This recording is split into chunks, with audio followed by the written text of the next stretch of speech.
anonymous. Like second half, I thought Chelsea were class. Like Enzo was sourcing out in the second half, but you could see that Liverpool desperately needed a Caicedo and Lavia. Chelsea needed the same. So the fact that Chelsea have gone and got them both, that's a big FU to Liverpool, isn't it? That's like, yeah, you can't mess with us, mate. We're Chelsea. Yeah, and we're back. And that's what they're trying to show. Whether they are back remains to be seen. But the ambition to go out there and get both, now you've got a midfield. Because we sat here last week and said, even if they get Caicedo, they still need one other. Because if Caicedo gets injured, they're back to square one. They'll have Conor Gallagher. And the fact that they've gone out and done that in the space of 48 hours, they've got them both. Yeah, fair play to Chelsea. Yeah, fair play. And Liverpool must be sitting there licking their wounds, mate, because where do they go from here? Like, who are they getting now? Because we got Rice, they've got Caicedo, they've got Lavia. Who else is there? Like, Paulinho at Fulham. Well, I think he's out injured. Onana at Everton. And then who else? Douglas Luiz. They're getting Douglas Luiz, bro. Douglas Luiz, 25 million, job done. And that's it. Anyway, listen, real talk here. El Neni walks into Liverpool starting 11 right now because they ain't got number 6. Literally, you can pick any number 6 in the world right now. He walks into the team. Any random number, Preston's number 6 walks into Liverpool's into this team because they do not have one. Yeah, Liverpool have been. And sorry to cut you off. The fact that Liverpool have allowed Lavia to go to Chelsea after missing out on Caicedo. Sorry, mate, that club is not serious. Well, they're not serious right now. Then you're bang on, right? And I'm going to touch on Liverpool in a second. On Chelsea, it remains to be seen on the field of play whether this is going to come to fruition. However, I said it all of last season when they were struggling. People don't read enough about the good things Chelsea are doing. They knew they made mistakes, and recognition of a problem is the first step into solving it. People that have a drink problem, you cannot get over it until you admit you have a problem. People with mental health issues cannot become better until you admit it. In business, the principle is the same. In sport, equally. Until you admit you've got an issue, then you can address fixing things. And Chelsea have done that, and they've brought new people in. They've got rid of people that haven't been able to hit the ground running. The ownership have stepped away from a football perspective, but still get involved in terms of negotiations when they have to. And that was an amazing thing to see. They weren't quite, the football men have identified the talent, but they couldn't quite get the deal over the line. So the business boys came back in and gave them a little bit of a boost and a little bit of a helping hand. And that is perfection. And Chelsea have signed, if you just look at the players that they have brought in, and Kunku, Caicedo, Lavia, Olise, and there'll be names I'm missing here. Badia Shield, I know he's out injured. They've got Levi that's coming through that's one of their own as an example. They could be adding Costa to this mix. I just don't see, with a quality coach like Poch, it remains to be seen whether he can win a major trophy in the Premier League. But in terms of him as a coach, developing youngsters, developing a style of football that is entertaining, hard to beat, and dangerous, I just don't think it is a logical prediction to say Chelsea are going to fail outright with this team and squad and how they've operated. And how I know that people believe that is because all they're focusing on is FFP. All they're focusing on is how can they spend this money. And I put a tweet out the other day that got over 100 people quote tweet it asking for community notes to say it was fake. Now, Simon Jordan has come out with slightly different figures to me because he might have sourced.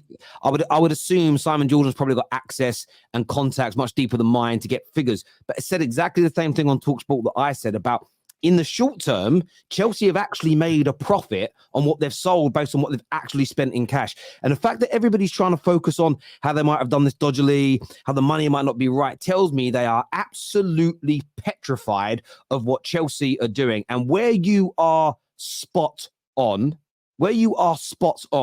is the fact surrounding Liverpool fans in comparison, a completely unserious club. And the most embarrassing part for Liverpool is how they built a team that I feel for an 18-month period was better than Man City. They got it. All you had to do was keep adding to it. And they penny pinched, they scrimped, they scraped as ownerships.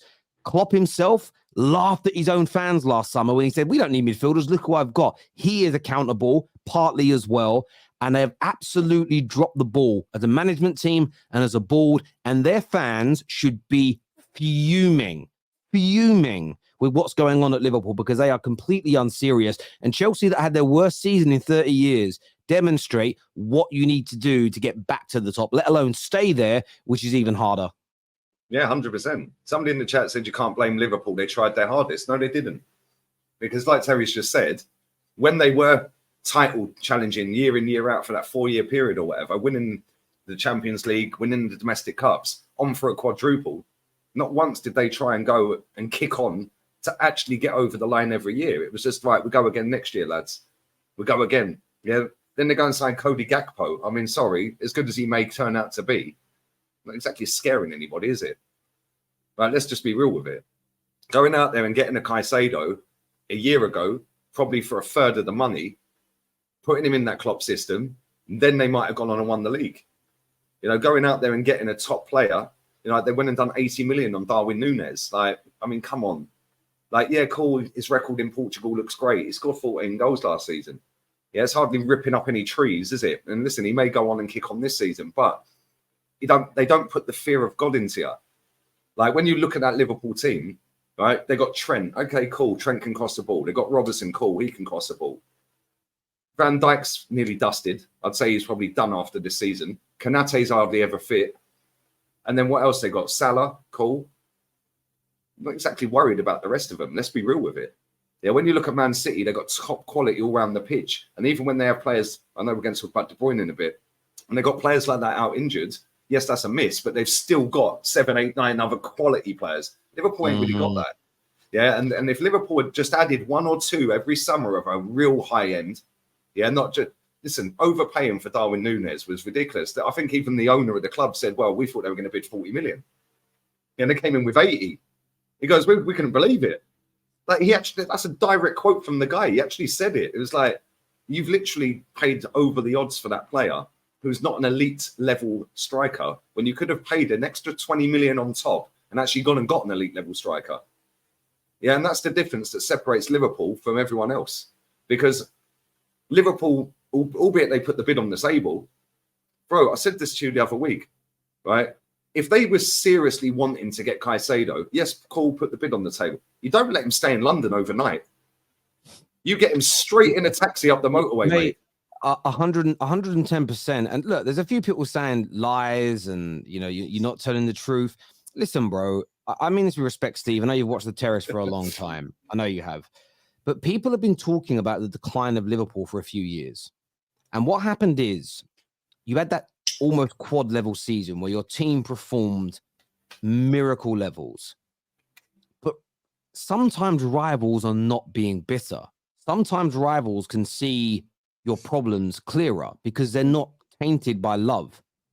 When, you know, sometimes it can be a person you love, and every man's been through this, and I'm only talking about this from a male perspective, where your friends are like, bro, I don't know if you can trust her, or she may be this or she may be that. But a girl you're seeing, and you're so infatuated with her, you love her so much, you can't see what they're saying, you think they're hating. And it might be a month, it might be 3 months, 6 months, a year down the line, all goes wrong, and you go back to your mates and you're like, bruv, you were spot on. Every now and then, rivals are not just being bitter, and we saw your team declining, and what we witnessed at the same time, and it was a gradual. So when you're one of the best in the world, you can have a 10% decline, but still win titles because you were the best. But when you keep dropping each year at that level and you haven't purchased the right talent and spent the right amount of money, you're not leveling it out. You're not offsetting, and you end up going backwards. And we've seen this happen to multiple teams. Arsenal from their invincible team up until recently. Man United since Fergie left, as an example. Chelsea themselves. You go back to their teams of a decade ago and actually look at teams that were starting matches 12 months, 24 months ago. The drop-off in overall quality is palpable because they made terrible decisions in the transfer window. And there's a comment here that I want to go to from Sully that says, buying doesn't guarantee success. Poch is the ultimate bottle job. As Eric Ten Hag, he'll rectify his mistakes. We'll come on to Man United later. No, he's right. Buy-in doesn't guarantee success, but what it does do is it shows ambition. Yes. Yeah. And now they've got all of them players in there. And if it don't work with Poch, he'll be sacked. It's as simple as that. But now the next manager comes in and he's got a decent squad. Whereas if you look at their squad 12 months ago, when Todd Bowley got there, you were looking at it going, Jesus Christ, this lot are finished. Mm. Yeah, they're absolutely finished. Now look at their squad. You go, wow, hang on a minute. This lot are serious. And that's a big turnaround in 12 months. And it also blows the myth out of the water that you can't build a whole squad in 2 windows, because they have. Well, I think you can. I look at it this way. You can do it into how they've done it. Well, let me rephrase that. They have shown a new blueprint that didn't exist a year ago. If somebody would have said to you, a team's going to spend £1 billion in this time, most people would have said no, FFP. They've found ways of doing it that nobody knew existed. They found the loopholes. Yeah, and they were here 6 months and found loopholes like that. No, and I agree with that. I would say this. What it can't do, in my opinion, is they won't win the Premier League this year, as an example. So I don't think you can build it this quickly and be the best team in England straight away. It's going to take time to develop.